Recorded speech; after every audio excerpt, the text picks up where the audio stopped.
Hi, Flosstube. It's Arlene. It's Sunday, January 28th. Uh, it's gray and rainy here today. And I all day yesterday, I've been working on a project and I'm going to tell you guys about it. But I was getting to the point yesterday that I knew I wasn't going to let myself do a floss tube until this project was in a good state. That'll make more sense in a little bit. But I knew at the point yesterday that I'd be ready to record a video today. And I was excited to come for a visit with my friends. I mean, I know we're not actually in person right now, but when I pull things together for a video, as I think a lot of floss tubers feel, it's like I'm getting ready for a visit with my friends. So I was all ready and excited, and I wasn't going to record it last night just because the lighting is so bad at night. And today I've just been having a hard time getting myself going. And I'm just going to blame it on the weather.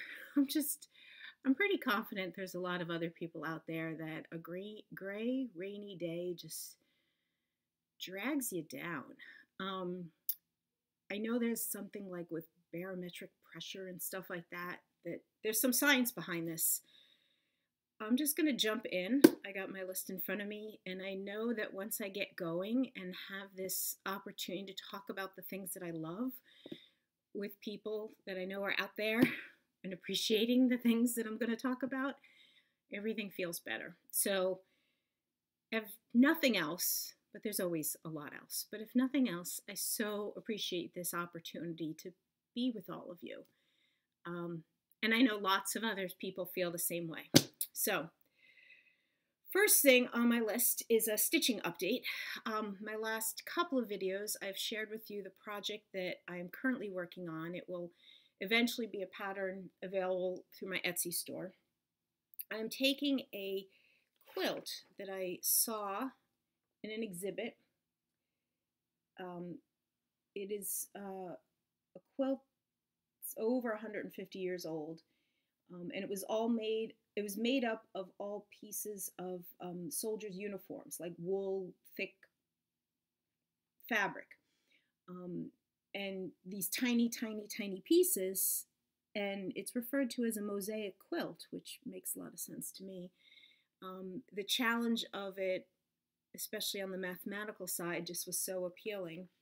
So I'm stitching it. I'm designing and stitching it. And I talked about before how the only way that I could envision doing this, this quilt, I'm going to bring it up close, this picture, the majority of the pieces are diamond shaped. There are some squares, but the majority of them are diamond shapes. And the way I had to kind of rotate and think about that in my brain is stitching it as a diamond, so that eventually I will frame it on square, but it's the way to get the effect, if that makes sense. And if you don't want to bother trying to follow that, that's okay. Just acknowledge that, yes, it looks like this when I'm holding it, when I'm stitching on it, but eventually it will be square. Now, right now it looks lopsided because I am trying to work through a part that I only got so far in designing it out. New sentence here. I charted some of this out on computer, printed out as much as I could, knew the rest of it kind of needed to be stitched and worked through. So I'm at one of those places on this edge, and I just am working on one edge, getting it done. I know what I need to do. I need to get into the computer actually, and then I will come over and do it on the other edge. So it looks lopsided right now. I haven't stitched this fourth of these weaving stitches because I'm thinking I want to take pictures and document it so that I can include it in the pattern. And I just need to consciously think when to do it during daylight, blah, blah, blah. So I purposely haven't done this fourth side so that I would have one side to take pictures to include in the pattern. So right now, the stitching you see is all cross stitch, a few half stitches just here, and then these right here is a thread weaving, And then here, there's some Smyrna crosses. There's still parts I haven't figured out yet. Other parts like are figured out, I just haven't stitched. I continue to enjoy this process. It will be a full coverage piece, so it's a lot of stitching, but I love the effect of it. It's 36 count Zweigart flax, doing it 1 over 2, 1 thread over 2, and it's it's not, there's no way to do, I'm not intending to do the exact reproduction. I'm not going to do a flag thing in the center or the crowns here. I will do something. So just sharing that's what I've been stitching on. I have shared before, I'm basically a one project at a time kind of person, which I know some of you are like, that's crazy, and others of you are with me. But that means if I did a Flosstube video, like many of your Flosstube videos, which are, here's what I've been working on this week or these couple of weeks or this month, and then you have this wonderful parade of 5 or 10 different things. If you're here watching me, I think you know that's not what my Flosstube videos usually are. But I always appreciate those who are here watching me. So the next thing I wanted to share with you was it my last video.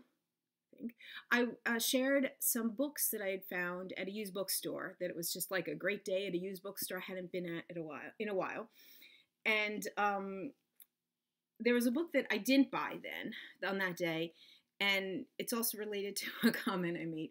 On occasion, I talk about my love of libraries. I use your libraries to all they're worth, people. And I have some librarians who love who comment to me how much they love when I make this comment. So here's a story, people, of how you should use your libraries.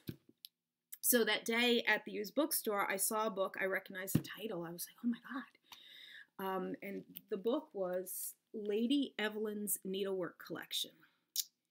And the OMG moment was, I remember talking or hearing about this book some time ago, some months ago, when I was with some friends. They knew about it. They said it's an out of print book. I had looked it up on the internet on my phone, and the tab on my phone, on the internet on my phone, on Safari, whatever, on my phone, had been open for the longest time. And it's just one of those things that when you just don't close the tab, you see it all the time, and you just think, oh yeah, I gotta remember to do something with this piece of information. But I never did. So then I saw the book there. And they wanted $25 for the book. And I flipped through it. And, you know, I can make these decisions about myself with books at a used bookstore. That I would love to spend some serious time with this book. But I didn't need to own this book for $25. If it had been 10 or less, maybe I would have gotten it. But I would have loved to look at it. Now, I was curious. It was $25. And I'm like, is this an out-of-print book that people pay like $100 for? Like, should I buy it and try and sell it? And I was able to look up that, no, you could get copies for $25, $30. Although there are some sellers that are trying to sell it for like $150. So I did what I know to do, which is to go home and to get online with the local library. So my library system through the county system, there's a number of branches, and you can always get books that are not in your local branch. And I actually visit a number of different branches just because I like to. But then you could also request interlibrary loan from any library out there. And they're often like college libraries that are willing to loan out books. This is brilliant, people. You can get all kinds of books, including Lady Evelyn's Needlework Collection. So my local library was able to get this for me. You can borrow it for a month, and then it has to get returned. So I So this is a little bit of a story of why you should use your libraries, that you could get access to amazing things for free. And whenever, especially whenever I'm picking up an interlibrary loan book, I always say to librarians, thank you so much for getting this for me. I so appreciate it. And it always brings a smile to their face when I do that. So now about this book. So Lady Evelyn is was Scottish. Her years are like the first half of the 1800s. I think she died in no, I got the wrong. Second half. She died in 1940. She was born in 18 something. She never married. She spent most of her life outside of Scotland. She did needlework and lacework, and she collected needlework and lacework. At some point very late in her life, she sent all of her needlework and lacework to her home where she grew up and was now, you know, her brother was now the whatever 9th, 10th Duke of, or Earl, or whatever the proper term is, Blair Castle. If there's anyone who's watching that has ever been to Blair Castle in Scotland, Lady Evelyn's needlework collection is there. If you Google it, you find references to like tour groups that have been able to visit. Like, I don't think it's on display in any way, but you can apparently, like, tour groups can make special requests to view it. This woman both did amazing things and collected amazing things. This book was published in the late 80s. So, you know, it's a lot of black and white pictures, but a section of color. But I just got to show you a couple things, especially to see the photography that they included here. So, again, she has a lot of lace work that she collected. I think that's why it came up in the conversation with my friends that it did, but just to focus on her needlework. So this is a drawn thread sampler that she did. So this is not something she collected. This is something that Lady Evelyn herself created. And there is actually in the color section, the color picture section, you can see it. Oops, I shouldn't have taken out that. This is, get a better look at it. And I think that's stunningly beautiful.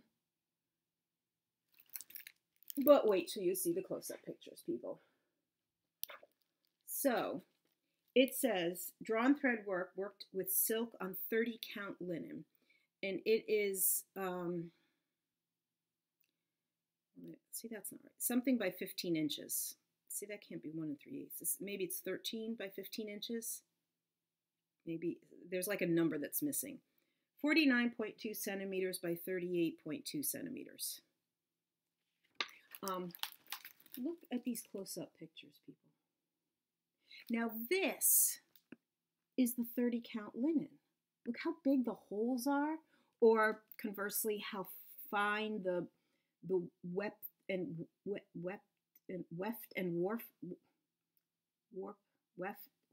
warp. You know what I mean. The threads of the fabric are.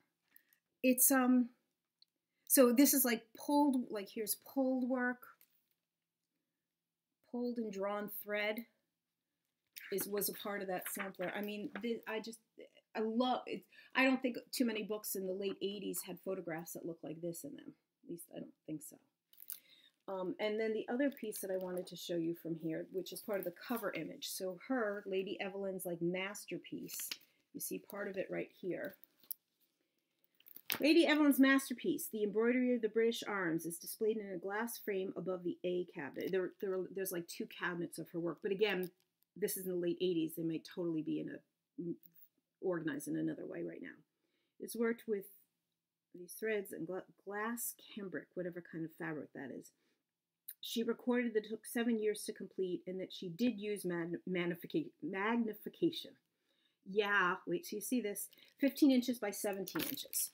So that's what the whole thing looks like. So the cover, you only see that center area. Look at some of these close-ups, people. Like, there's a ruler. The caption for this picture comments, "The unicorn has 5 teeth." Close-up shot reveals the intricate details of each motif. Love that they included the rulers. And look at that lion. It's just exquisite. Just amazing. Now, not all the things that are in here have pictures like this. I just picked out those two to show you. There is a lot of, so again, it's like these are lace that she collected. These are not things she created, but as a lace maker, boy, do I appreciate seeing things like that.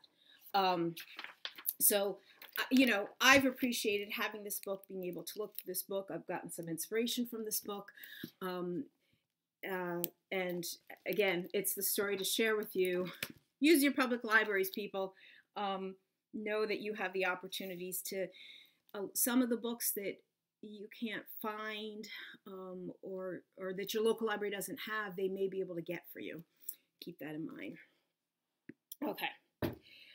I wanted to share with you something I received in the mail, which I was excited to get. I purchased the new DMC color card. I had an old one that has a date of 2002.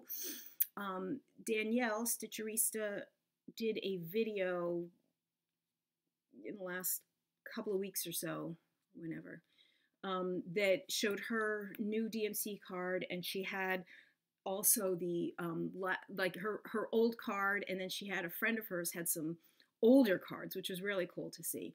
And I confirmed, I suspected it, that the card that I had before, there's definitely, all right, I have the itchy nose thing going on here, people. Let's just get that out of the way. The DMC color card that I had before this there was definitely more current ones that I would run into times where there was a thread that wasn't on my card, and I knew that there were new ones, but my card was old enough that I bought it at Michael's. So it was a time when you could buy the real thread cards at Michael's. They stopped selling them at Michael's a long time ago, but hey, 40% off coupons. So I'm here to make sure everyone knows that you can buy these through the DMC website. And it was even free shipping. And if you are the kind of person that likes to play around with changing around your thread colors, and I just think this is a great tool to have. So these are the real threads. This is not pictures. And so, you know, there on the end you have the, not overdyed, what are they? Multicolor things, colorists, and the shiny ones and so on. But here are all the colors. And I mean, this is just such a tool for me in so many ways. And well before I ever did real designing, I just loved to look at it. And then over the years, as I started to do little bits of designing or little bits of changing things, this became so useful. One thing in my canvas work world, using pearl cotton was important. And on the top here, there are columns. And the first column it says 117, and that's basically 6-strand embroidery floss. And all of the colors you see here have a gray box because they all come in 6-strand embroidery floss. But the other boxes are showing you what else it comes in, and it includes number 3 pearl cotton, number 5 pearl cotton as a skein, number 5 as a ball, number 8 is a ball, and number 12 is a ball. And so, for example, just to pick this top one, 3713 only comes as embroidery floss. But this next one, 761, I could get in pearl 8, but I can't get it in pearl 12. That has potential of usefulness if I was doing something with canvas work. I'm just trying to scan one right now. Here we go. Here's 818 is one that is going to come in both pearl 8 and pearl 12. If there was a reason I was doing something that I needed both of those. Like hardanger. You might often use a pearl 8 and a pearl 12 for the two parts of hardanger. And if you're doing something particular with colors and you want to know, now of course you can find all this online, of course. But if you're doing something hands-on, To me, nothing beats a DMC color card. You could go to Danielle's video and get the full, she does a great job at sort of showing any details that I might be missing here. Oh, and I did want to share in a little bit of, I didn't know this for the longest time, so there's got to be other people that didn't know it. So here's a little teaching moment, people. So like I said, I bought a DMC card at Michael's. I owned it for easily a good couple of years and just liked that I owned it. I didn't think I was using it that much, but I had it for a good couple of years before I was told this. It was actually in a class that I was taking. And then it became a duh, but I didn't know it. So I know when I looked at it, I was like, okay, there's the reds, it goes into the pinks, and it goes into the purples and the blues and so on, and the purples. They didn't organize it by number. They organized it by color. That's cool. It's very pretty the way it looks. And what's up with the way it's like darks and lights and darks and lights? And I guess I just didn't think too hard. I just never thought about it. But now the value of knowing this piece of information, that every time it goes from dark to light, it is a color family. So if you have, I'll pick right here. So right from this light to this dark are all threads that are in the same color family. And this dark was part of a whole different color family. And I knew sometimes the numbers are just off by one. There's 932, there's 931. Okay, yeah. Those are like, there's 930. Woohoo, there's 3 in a row. That I knew that I could go darker or lighter by one number. But there was an awful lot of times where that doesn't work. And I didn't quite know how you were supposed to figure out how to go darker or lighter by just a little bit. This is how. You could find, if you are stitching in 208 and you're like, that's just a smidgen too dark. Right, this is a bad example because that's just one number difference. You are stitching in 307, and that's just a smidgen too dark. A smidgen lighter is 973. So this whole idea of color families is what is being shown in this darkness to lightness. It's not 100% perfect. There's a few places where I'm like, really?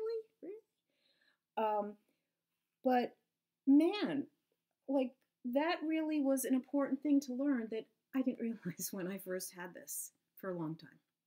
So just wanted to share that little tidbit with all of you. Now, I have a DMC related thing, another little tidbit to share with you. This came up on my, in one of the lace groups that I'm in, and I thought it was so interesting and totally relevant to needlework stuff that I had to share with all of you. So DMC as a company has been around for a very long time, and they, for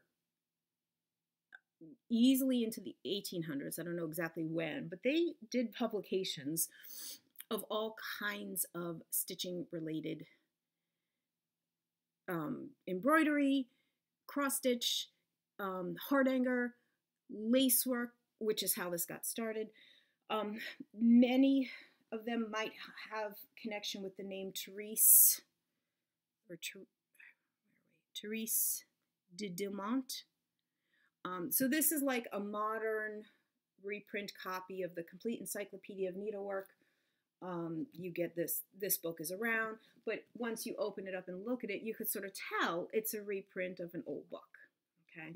Now, I was lucky enough maybe just even last year, to find an old copy of it. I think I showed this to you all in when I did a bookshelf tour. This is the exact same book. You could go almost like page by page and see the exact same things. Okay. And so the question that had come up on the lace group was, in old DMC books, booklet publications, there's no way to date them because they don't really have copyright dates. Is there any way to tell? And the answer came back, yeah, there is. Many of them, it's not a perfect system, but many of them were published with number, and I started to take this out, this is totally true. Many of them were published with numbers that look like this. And the code, this 412, means that this one was published in April of 1912. So the system clearly works for the 1900s, for the 20th century. I don't know what it means from before 1900. But yeah, this book is from 1912. And then I started pulling out, I don't have too many, but so I have these two, and they're, one especially is really falling apart. This is in Italian. A dear, dear friend of mine was in Italy. Her cousin had either bought a home or might have even bought like a bed and breakfast. And there was a piece of furniture, and inside the drawer were these two books. And maybe there was some other stuff, but my friend saw them and asked her cousin what she was going to do with them. And she didn't want to throw them out, but she didn't know what to do with them. And my friend said, I know somebody who would treasure them. So these are old DMC public. This is Hardanger. And it's just an old treasure. This cover is off, so I'm going to carefully take it off. But there it is, Therese Dilmont again. But on, I gotta find it, sorry. Or is this the one that's on the back? Pause while I find it, because I did, oh, no, sorry. It was on the page that I just took off. So on this cover page, right there, 6/13, June 1913. And the other book found in the drawer in the piece of furniture in Italy, second in the series, they're part of the same series. This one has 4/24, so April 1924. Now, when these were given to me a few years back, when my friend gave them to me, I just loved it. I wondered, if I ever stitch anything from them. The pictures are enough, but I was kind of curious because I had the words, I was able to do the translation. I was able to get relatively modern English versions of those same books. So same pictures, modern, well, again, you could tell it's like a reprint version of those books. And even here, it was, there isn't quite a copyright date, but look what I found. 5/62, May 1962. And I think this other one, yeah, and this other one is the same thing, May 1962. So if you have any old DMC booklets like this, now it's not a perfect system because I also have this one, and I'm pretty sure I picked this up at a book sale, and this one, not with this title, but absolutely all the patterns, these alphabets, this is on the DMC website. You could totally find everything that's in here on the DMC website. I couldn't find the numbers. I mean, this doesn't look super duper old, but the numbers just weren't on here. But there's your little tidbit for the day. If you happen to have any old publications, old DMC kind of like publications that don't have a copyright date, look for numbers like that. It is supposed to show the month and the year in the century of the 1900s, in the 20th century, that DMC published that publication. And it was something I learned this week, and I wanted to share with all of you. So I'm just trying to clear space as I go here, folks. Okay. I am calling this next section of my Flosstube video the news section of today's Flosstube. I don't know how often I would have, I've just spilled water, news. But it just so happens in these last few weeks, I've got news to share. So the first bit of news I actually knew about. It's been 3 weeks since my last video, folks.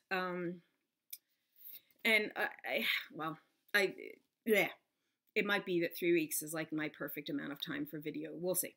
I knew about it at the time that I did that last video, but because I didn't have this in my hand, I couldn't do anything about it.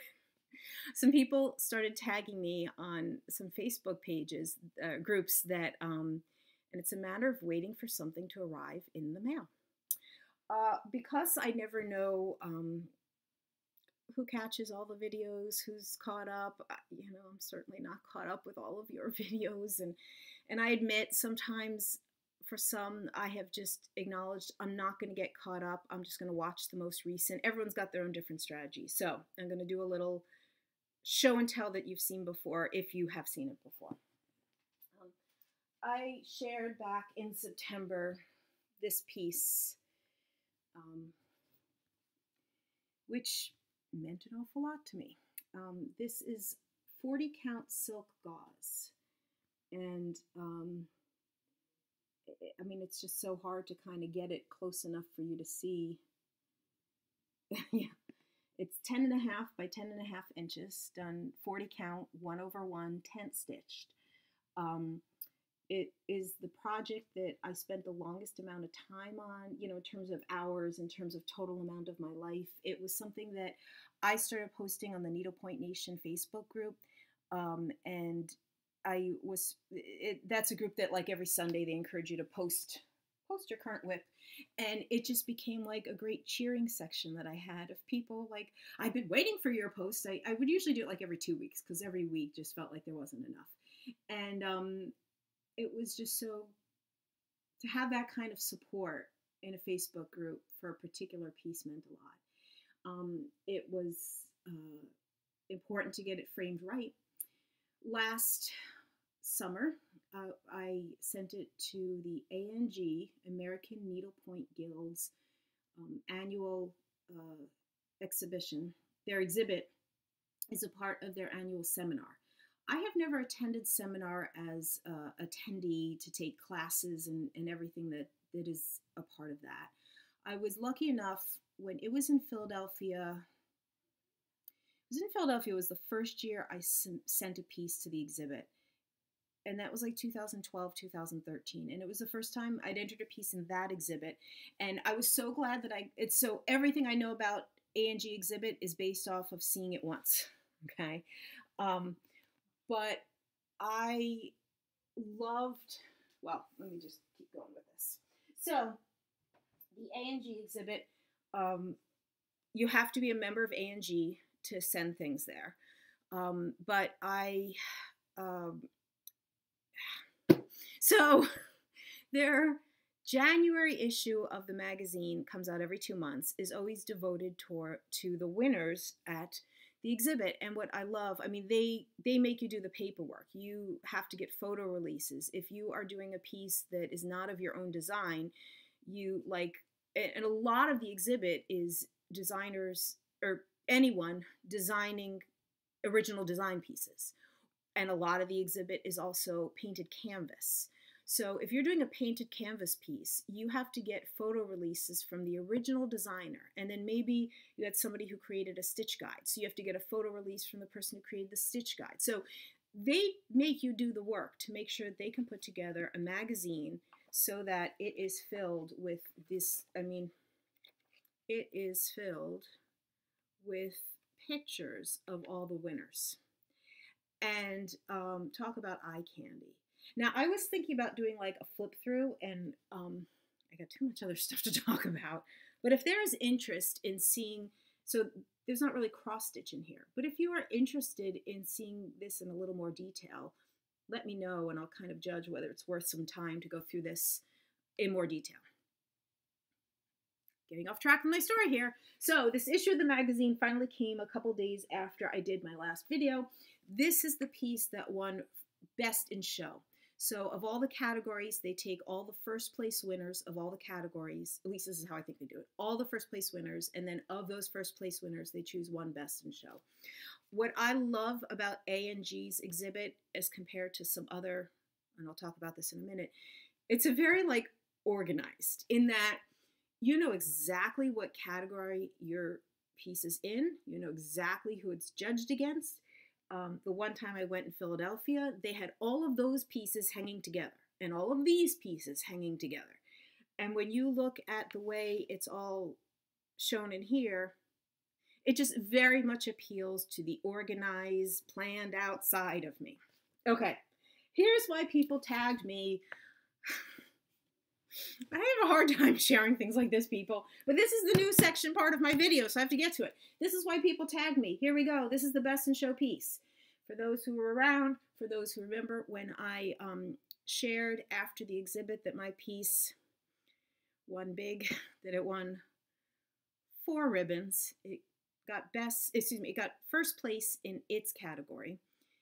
I'll talk about categories in a moment. It got a judge's choice ribbon. Each of the 3 judges just got to simply pick their favorite. It got the president's choice ribbon, which is not exactly the president choosing. That was a separate thing, as I learned. It meant the president chose a category, and then of all the pieces that fulfilled that category, mine was chosen. And then at the end of the week, it won the sort of like the People's Choice. There's actually 2 People's Choices. There's the People's Choice, which is actually called the Delegates' Choice. All the attendees, 400 or 500 people, get to vote for their favorite. And then the exhibit is also open to the public. So anyone walking in off the street, needleworker or not, could choose their favorite. My piece won the Delegates' Choice. So that's the one I love the most, because that meant all of the needleworkers that were there, the people who know their stuff. It won the best for that. All right, the reason why people tag me on Facebook, here's the front cover. They gave my piece the back cover, people. Yeah. And look at the cool effect they did. So, here's the picture, but do you see how the background, they did this like neat overlay effect. And then inside, as it took me a few going through, because I didn't read all this stuff first, but when I was then looking through it, here's like the president's message and other stuff, and here's like their important date column of, just stuff. They used that background again, which was just cool to see. I also just wanted to share with you,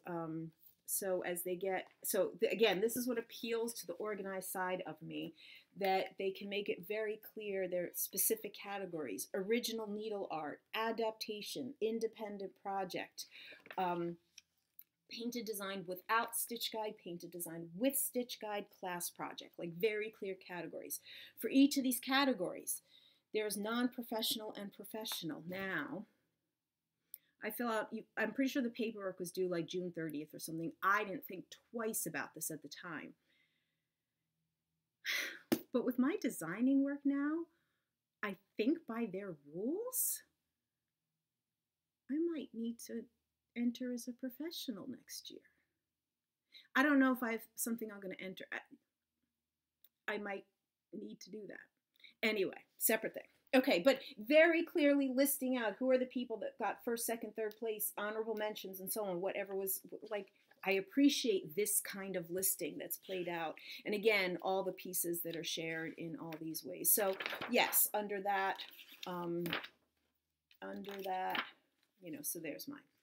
But I thought this was pretty cool. You might have already spotted it on this page, just as you're using accent photographs. They use this.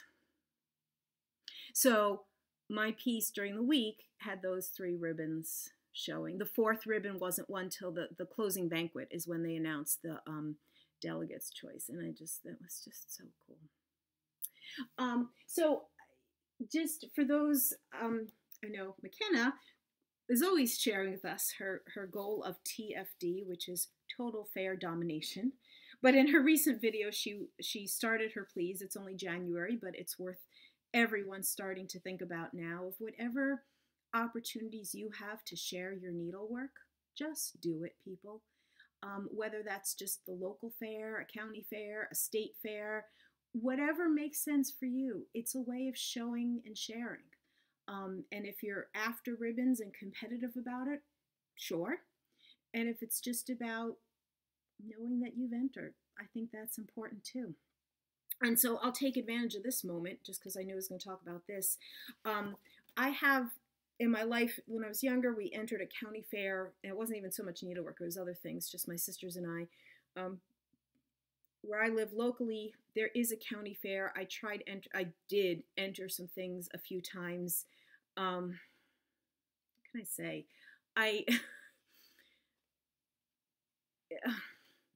it's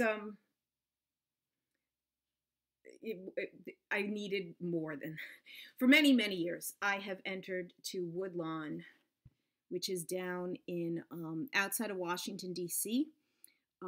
The due date for things that are going to be mailed in is like literally coming up this week. You can also bring in items on the day of a certain date. If you live in the area, mailed-in entries should arrive no later than February 1st. Why am I not seeing the date to bring it in on the day that it's like 2 weeks later or something like that is the day to bring it when you are submitting the piece, or bring it to local shops if you live in the general DC area. To go to an old historic house and just see pieces of needlework all over is just wonderful. Some people talk about the entry fee for Woodlawn, which is a lot. It is a fundraiser, and what is done during the month of March because of this needlework exhibit helps support the old house was the home of the granddaughter of George Washington, or Martha Washington, or whatever the family history is. I've only been able to go there a few times, but I have sent things there many times. It's an amazing show to see. Encourage you to enter things there. You can get all of this information online. I happen to have the brochure because I'm on their mailing list, but I will put a link to where you can get this information online. Enter things, people. And if you can, go see it in the month of March, just because I'm going to wish that I could go down there and see it, and I don't think I'm going to be able to. But that's those. So Woodlawn and the ANG exhibit have been the two places that I have entered to exhibit / competitions needlework in the last number of years of my life. The equivalent of entering to the local fairs. And do whatever makes sense for you, but it's my way of sharing, and I enjoy it. So, all right. All right, that was only the first piece of information, was about the ANG magazine, my news section. All right, my second news section piece. So I did share this on Instagram. So if you've seen it there already, wonderful. But I had some exciting news come my way a week or two ago. So many of you know, if you don't already know, that I last spring started a stitching designing career. You can find my things on Etsy. My store is called Works by ABC. Thank you, Olivia and Elena, for my mug. When you go to Etsy, you do not put in the spaces. Works by ABC, no spaces. We'll talk more about my store in a minute. But I'm at the place where I'm brainstorming and trying to act upon the brainstorms of ways to grow. And I'm just reporting in a news item of achieving one of those things, that I had a design accepted for publication in the Just Cross Stitch magazine. So I was really excited to hear about that. This is going to be for their September-October issue, and that's about all I can share at this time. Yeah, September-October issue, it's supposed to be there. I will be stitching it, won't be able to share it stitched, so keep that in mind, and I'm sure when the time comes, I will have we will all be able to see it in the magazine. And it's just, for me, it was one way to get my name out there. You go to Etsy and you put in cross stitch pattern, and you get literally thousands of responses. And I am so appreciative for the ways that the Flosstube community has helped spread the word about me, and I have been brainstorming all kinds of ways to kind of grow. There's something. This is something, guys. I need to keep pushing this in my life, and this is leading into the next thing I'm about to talk about. And so this is not just like a a fun one-time deal of, oh, I'm going to create a few patterns and throw them up on an Etsy store. I'm wanting to make this a bigger part of my life. And so trying to grow in different ways. So that has led to the third news item that I am about to share with you. But I'm going to pause here and say that I have been working on new patterns. I had originally, and I think I put this in an Instagram post, hoped that I would have them out by mid-February. It is January 28th. Yeah, mid-February is not going to happen. So right now, I'm aiming for by the end of February. All right, that's my goal right now.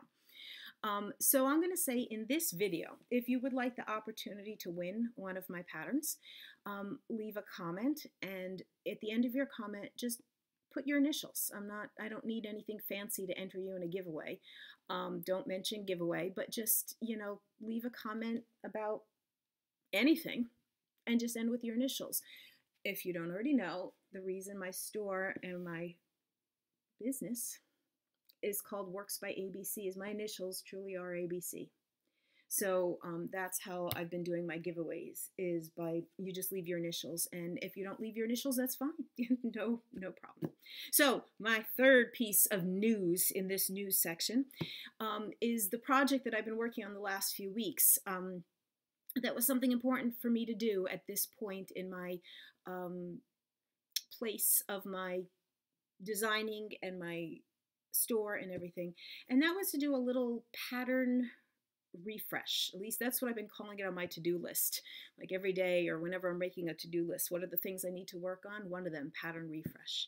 And for me, that meant a couple of things. To go back through all of my patterns, to add one particular thing, which I'm going to share with you, and then to also adjust or fix, or there's been little things that people have given me such helpful feedback on.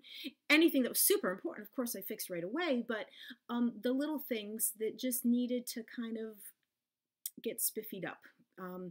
And so one thing that was important was to get a little bit more of a finished look to the front of my patterns. I did a lot of research by going to my LNS and recognizing there's no right or wrong way to have patterns look. You can walk in an LNS and see the huge variety of the way patterns are published. I am not at a place where I am having professionally done printed patterns, and I'm pleased to know that there's other people, other designers that are doing patterns like I am on single pages in a chart back kind of way. And so I'm curious about how they put them together and how they look front and back and so on. Many of you are aware I don't have models of everything, so a lot of the pictures that I have are just the computer generated images. In an ideal world, I would have all the time in the world to stitch and I'd have models of everything. And who knows where I'll go from here. But where I am right now is where I am. What I wanted to do is share a little quick review of everything that I have, because as I've been working through this, it's been a bit of a, oh my gosh, wow, there's a lot. I laid them out to take a picture, and it's kind of cool to see what I've been working on. And I admit I'm having such a hard time kind of like doing this because I don't want to sound like I'm showing off. But I know that I need to work a little bit more about promoting myself, which is not easy for me. I appreciate every single person that has ever mentioned me on a Flosstube or has bought one of my patterns and talked about it. But I had a sign today. On Instagram today, there were 3 different people who tagged me because they were working on 3 different patterns of mine. Ingeborg was working on one, Stitch Too Far. Saho, who started doing Flosstubes. Go watch her. I'll link her below. Is working on one. And Honey, oh my gosh, I'm blanking. Honey Stitch on Instagram. I don't know if she has Flosstube, also tagged me. And I was like, wow, okay, I have to just be brave and do this. I have to share with all of you what I was thinking. Is this okay if I'm going to do this? What I want to do is a quick run through to show you everything I've got and a quick little bit about where this got started. Again, if you've been around, you have seen this. This is a needlework that I did. I shared this in the video back in May when I introduced the whole idea that I was doing designs. And this needlework is my reproduction of this is an actual mosaic. That this one is 10 feet by 10 feet. It's from the ancient city of Antioch in what is modern day Syria. Who knows what that archaeological site looks like today? But this mosaic was part of an archaeological dig from the 1930s. It's in a museum in Massachusetts. I've loved this mosaic for years, the geometry, the symmetry, and at some point I decided I wanted to make a needlework of it. I did. And from this needlework, which is one that has meant a lot to me, it was something I sent to both Woodlawn and the ANG exhibit a year or two ago. I took the 8 squares that you see, because those were in effect just cross-stitched. I have not made a pattern of the whole thing. A few people have asked. There'd be a significant amount of work to make an entire pattern. I don't have the right charting software, and I don't know quite how to do it, but well, that's a whole nother story. But it started with thinking I could do something like that. And because of Flosstube, I started seeing more and more how there was an appeal for smalls, bigs and smalls, but smalls, that I didn't realize in the cross-stitch world. And I wondered, would there be people interested in small projects that I could offer? And at least for those squares that I had already charted. Now, it was on graph paper, but that was the beginning of my thinking last spring. And that's what kicked it off. So what you will see, as I'm about to show you in a parade here, is what I've done with all of my patterns. I've added these motifs. And I've created, I don't know if I'd quite call that a logo, but my Works by ABC right there. And I think it gives it just a little bit more of a polished look. So in the first go around, I had these guys. And then I was asked, will you ever do the others? The other blocks weren't as appealing to me, but I did because I was asked for them. And especially because some just, I put 2 in together and 2 together.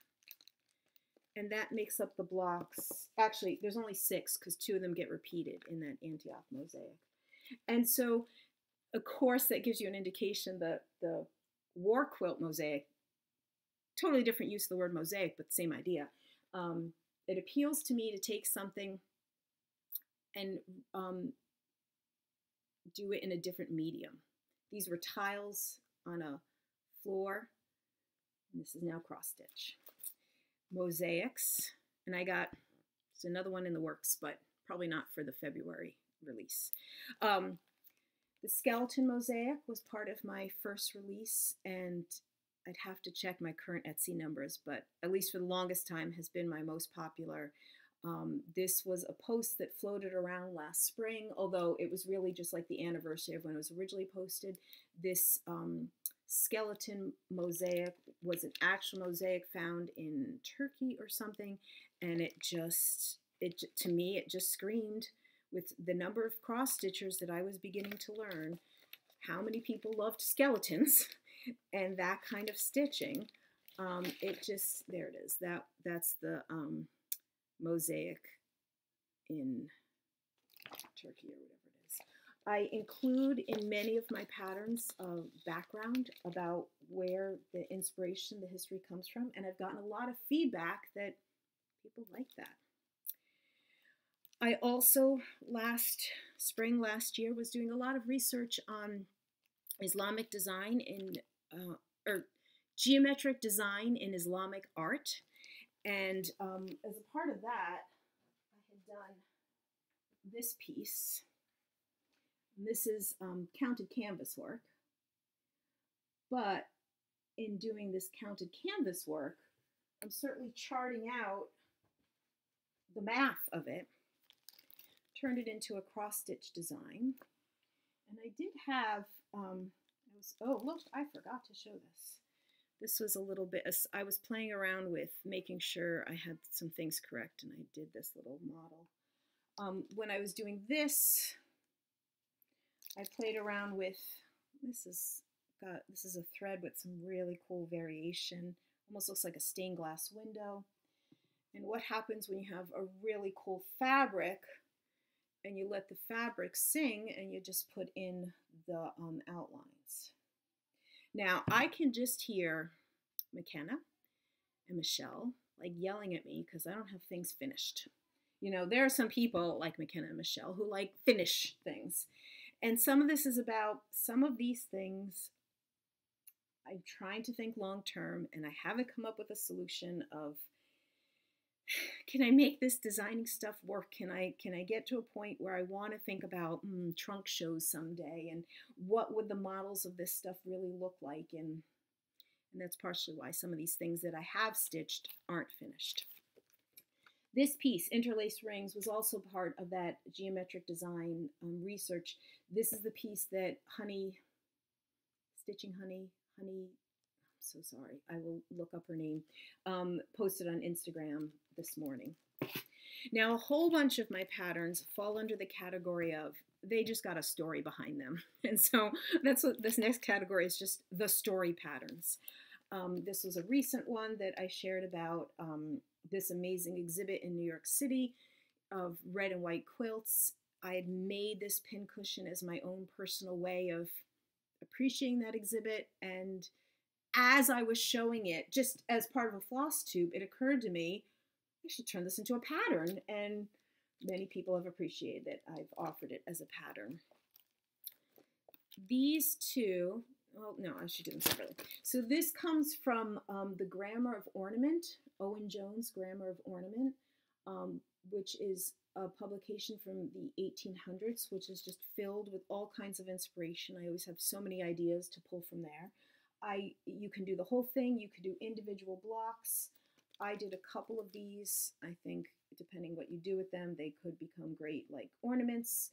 To me, I have the memory of stitching on these guys when I was at the IOLI convention this summer.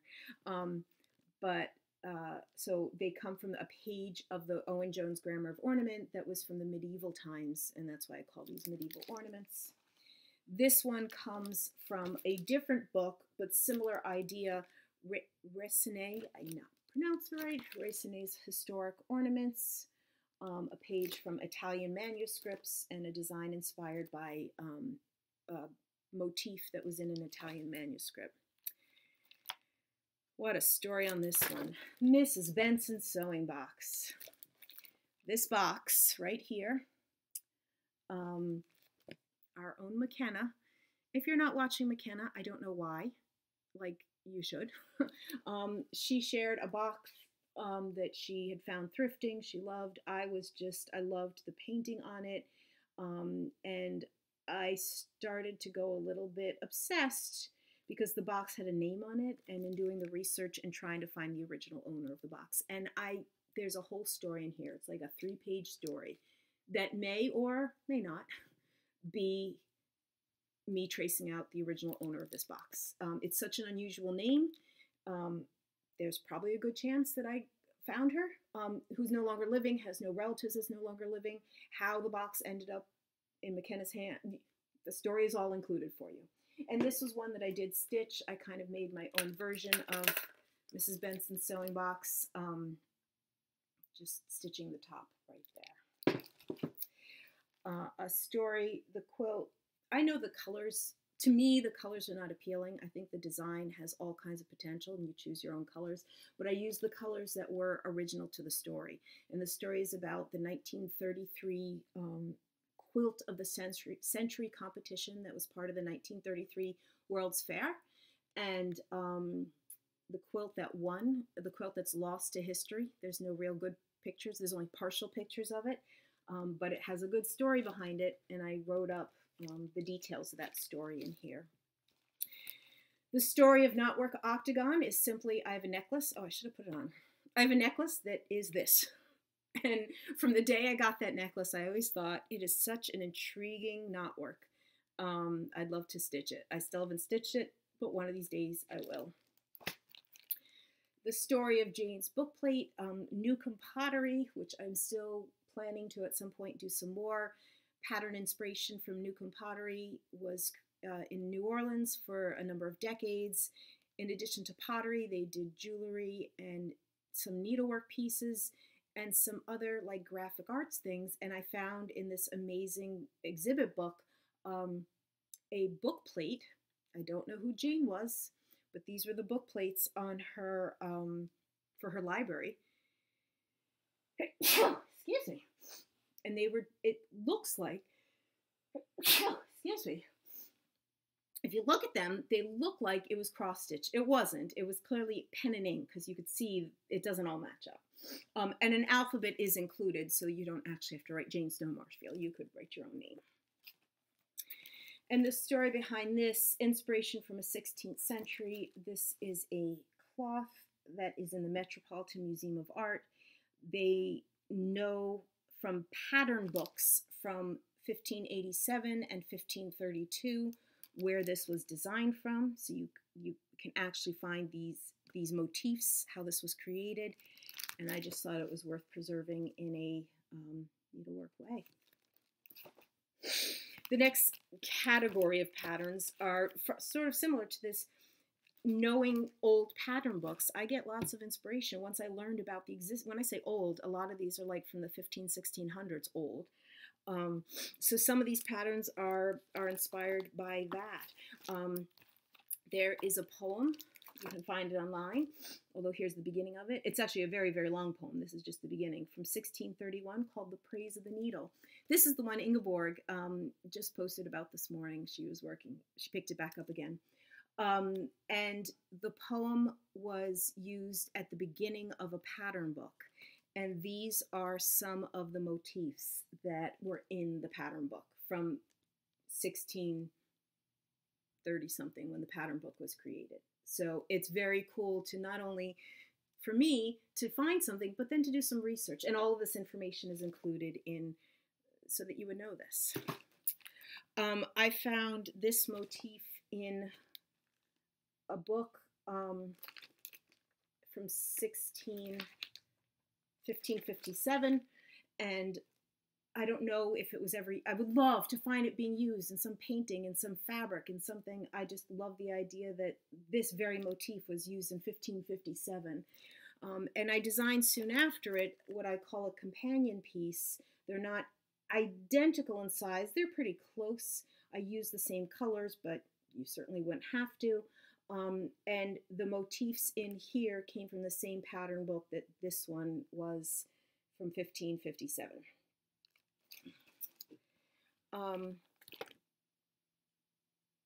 This came from some pattern book, an old pattern book. I think it was just a pretty design. This one, same idea. This one is one I stitched. Oh my gosh, don't yell at me, McKenna, Michelle.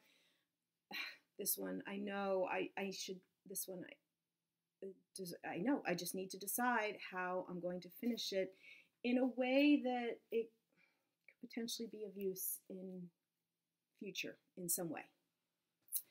But I call it Flowers and Swirls.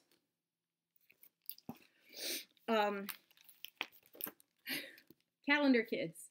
Found these in an old book of filet lace, I think. The filet lace patterns published in 1917.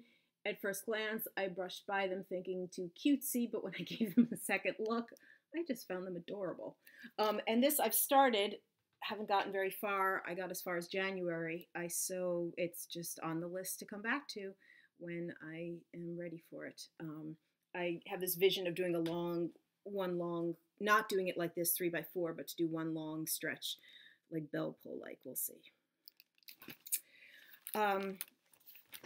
3 lacy squares. I start this. This absolutely will get done. I love the thread that I'm using, a variegated thread, which I'm going to use for all 3. You could do 1, you could do all 3. Also inspired by filet lace designs. This one from the 1800s. The poem, the quote is from one place, the border from another. The borders from old pattern books. The quote, "Do all the good you can, by all the means you can, in all the ways you can, in all the places you can, at all the times you can, to all the people you can, as long as ever you can. Has a lot of good meaning to it. And I heard it at an important moment, and it seemed worth memorializing in a good way. I found a couple of borders, couldn't decide which one I liked, so I just included both of them. All of those that I just zipped through are all cross-stitch patterns. I have 2 black work patterns out. This one is all quilt patterns. You could do, obviously, you could do them individually, or you could do all 9, as I have done there. And this one is an ornament inspired by Owen Jones' Grammar of Ornament. Came from a page from the Elizabethan times. And then I have 3 canvas work patterns. Oh, here we go. These have been quite popular. They are truly created to be beginning canvas work patterns, in that I tried to create full instructions, full pictures, full diagrams, simple threads. These were created just with DMC floss. I love all the flosses of the threads and everything that you could do that canvas work has as possibilities. But I also think that if you wanted to try something different, you might not want to try everything different. So even the ground, in this case, the fabric, the canvas, is the piece you're trying different, and maybe your second go around you would want to try some different types of threads. So, and for these 3, which have the very boring titles of Canvas Work Square 1, Canvas Work Square 2, and Canvas Work Square 3, in addition, you could buy the patterns. You could also buy the pattern with a piece of canvas, because I recognize how difficult it can be to purchase just a piece of canvas. And I designed these to be, these are about 4.5 inches. The canvas is 9 inches by 9 inches, which means it fits in a 9 by 12 envelope. All of my patterns I sell in 2 ways on my Etsy store. I sell them as a printed pattern like this that I will print out and mail to you, or you can get as a PDF download. A lot of feedback that I have gotten is the appreciation that I sell it both ways, that you don't always find Etsy sellers that do it both ways. So I love that I'm providing that as an option. Thank you for bearing with me there. I wanted to just do a little parade there of sharing. So as you can see, you know, they all now have a very consistent look to the front page.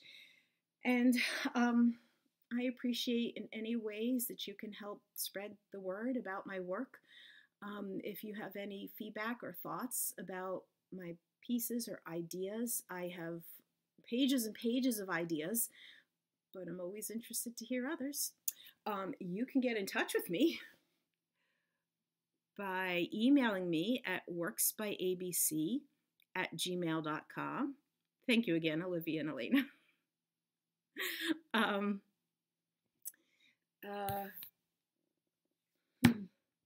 So I've already gone 1 hour and 8 minutes, and that is probably enough for today. Thank you so much for sticking with me here. And again, if you'd like to be entered in a drawing for a free pattern the next time that I put out new patterns, and my goal is going to be by the end of February, leave a comment and leave your initials in the comment or at the end of the comment, and don't say giveaway, you know, just put your initials there, and that's just your little signal to me to put your name in the hat, so to speak. Yeah, I think that's about it for today. I so appreciate being a part of this Flosstube community, being able to share with all of you. I've said it before, I know I'm not a Flosstuber with a parade of cross-stitch whips, and I so appreciate everyone who comes to watch me and all of those pieces, the comments, the likes. It means a great deal. Thank you all for being here. Till next time.